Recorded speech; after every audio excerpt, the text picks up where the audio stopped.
Making your own home pottery studio is possible, and I'm going to show you how I did it. As a busy mom and wife, I have a job, these adult responsibilities. I didn't want to have to leave my house to pursue my passion. I like to be close with my family, efficient with my time, and I like being surrounded by the things that I love and bring me joy. Having a home studio has really just changed the way that I'm able to express myself. And it has fueled some creative energy that I have lost for a long time. I really believe that everyone should have access to something that brings them joy. And that is why I am sharing my experience with you. So welcome to my very first long form YouTube video, part 1 of a 4-part series on how I made my own home pottery studio. And you can too. But before we start, if you are new here, which is like everybody, I am Jen, and this is my YouTube channel where I help busy moms and dads find expression, passion, and relaxation through pottery. Welcome to Jenda's Pottery Stuff. But one more thing before we start, we need to talk about our sponsor. Duh. It's me. The sponsor is me. I pay for all of this. Please like and subscribe. Thanks. So we knew we needed to first start with a plan. I put together a 4-stage plan that would get me started, help build my space slowly so I can spread out the finances, because we all know pottery is an expensive hobby. And this plan works with my knowledge, so I can start with what I know and learn along the way as I make mistakes and build out my studio. This first stage here is not really intended to make permanent masterpieces or anything like that. It's really just to get your hands dirty and get a feel for the clay and just start understanding it a little bit more. It's just all about experimentation here. In this first video of the series, we are just talking about getting started. It's the very minimal of clay basics. And if you're curious, I'm right here in this 4-stage plan, just about to enter stage 3. But today we're just going to talk about stage 1. Let's get into it. So the first thing you need is clay, of course. There are all sorts of different kinds of clay. I mean, look at this list. So many different kinds. Maybe I'll do a video one day of all the different kinds of clays. Leave a message in the comment if that's something that you would like to see, because there's so many. Right now, I source my clay from Aardvark in Santa Ana, California. I have all of it right here.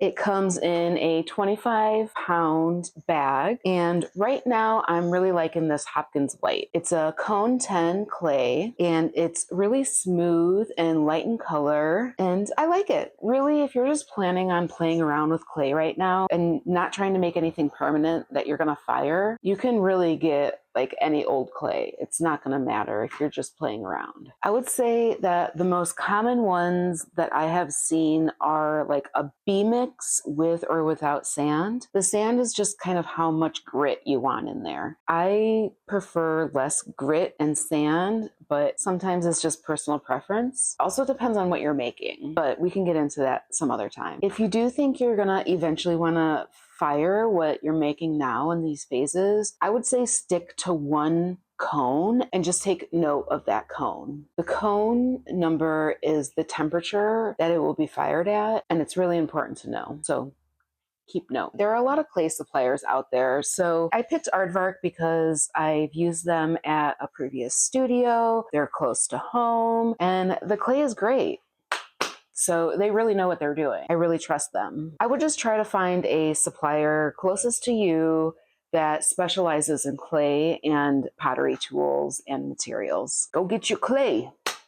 Needing a space to work when you're working with clay is very important on so many levels. First off, clay is best to work with after it's been compressed through a process called wedging. So having a flat space that's covered in canvas or really just any piece of wood like this is totally fine. I like to wedge on canvas, so I treated myself to this wedging board that like folds in half and has two sides, one for light clay and dark clay, and it has this wire cutter, got a little handle so you can carry it around if you want. It's really fun, but it's not necessary for getting started. I'll put a link below if you want to treat yourself.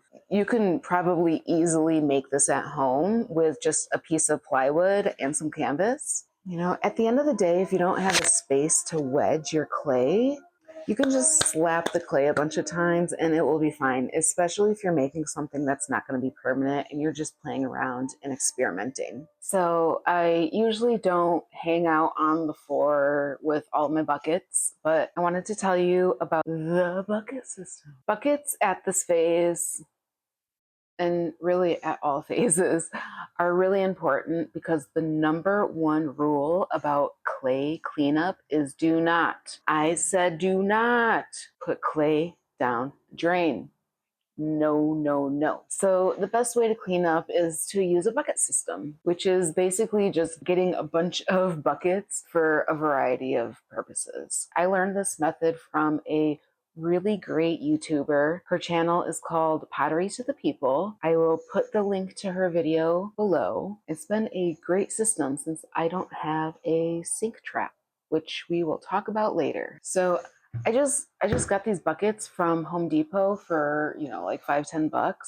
I really wanted to get like teal buckets to match my branding, but they were like a $50 delivery, so I just went to the store and got these bad boys. My buckets here are all labeled for the different purposes. This one is light clay, that's dry, dark wet, and light wet. This is my hand washing station up here. It's just some clean water and some paper towels, so I could dip my hands in there and all the clay that comes off of my hands will settle to the bottom. There are absolutely alternatives to the bucket system, but they're usually pricey, so we'll talk about that in stage 4 of the series. For now, just get yourself some buckets. All right, next let's talk about tools, my favorite part. Technically, you don't really need tools. These are your tools, but tools are fun and they definitely make some tasks easier. There are tons, millions, gazillions of pottery tools, but really just a few basic ones that can help you to get started. First, get yourself a round sponge. These are great for smoothing and cleaning. Also, get yourself some ribs, some metal ones, silicone, wooden ribs. They come in all sorts of different shapes and sizes and materials. For now, just a little metal rib would really help. A wire cutter here to cut through large chunks of clay is very useful. A couple wooden tools like this are really helpful for doing little details and smoothing out things. This one here is my favorite for smoothing things out. Also, you can get some of these little hoopy things. They can dig things out and trim up edges and do some detail work. Also, a little needle tool like this will help you with some detail work and checking the depth of your clay. There are so many alternatives. I can talk about tools for hours and hours, not even mentioning all of the homemade tools that potters across the world make. Like this, for example, which is just a little tool that my husband 3D printed for me. It's great. If you want to get tools to get yourself started, the easiest thing is to just grab like an 8-piece pottery tool set from your local craft store. I'll put some links in the description if you can't find them locally. Most of the time, the same place you get your clay, you can also get a bunch of tools, so check that out. And here is a home potter pro tip. If you have friends and family that are the gift-giving types, definitely put pottery tools on your wish list. I have built a lot of my pottery studio out of the generosity from my friends and family during the holidays. Thank you, friends and family. And you know, like I said, you don't really need tools to get started, but there are tons you can buy. Trust me, like this sponge on a stick, or a little chamois, or a little poker thing that puts holes in stuff. Again, you don't really need tools, but they're fun. When you're just getting started, just get what you need and what you think will help. You will learn over the years and as you grow on what kind of tools work best for you. And that is it. Ta-da! Ta-da!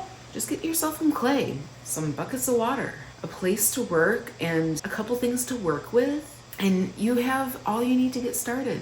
Just enough. Next time on part 2 of the series, oh shush Siri. Next time on part 2 of the series, we're gonna start talking about upgrading your studio. Maybe get some equipment in here, some heavy machinery, some spinny things. Just, be ready to drop some cash at this stage. This round, you could be buying your first pottery wheel or something. Thank you all so much for tuning in today to my very first video. Please like and subscribe if you've enjoyed our time together today. And also, please leave a comment below giving us some tips about your own home pottery studio. I want to hear about everyone's studio so we can compare some notes. And remember, moms always deserve the time and space to express themselves. So make it happen. Make it happen. Bye.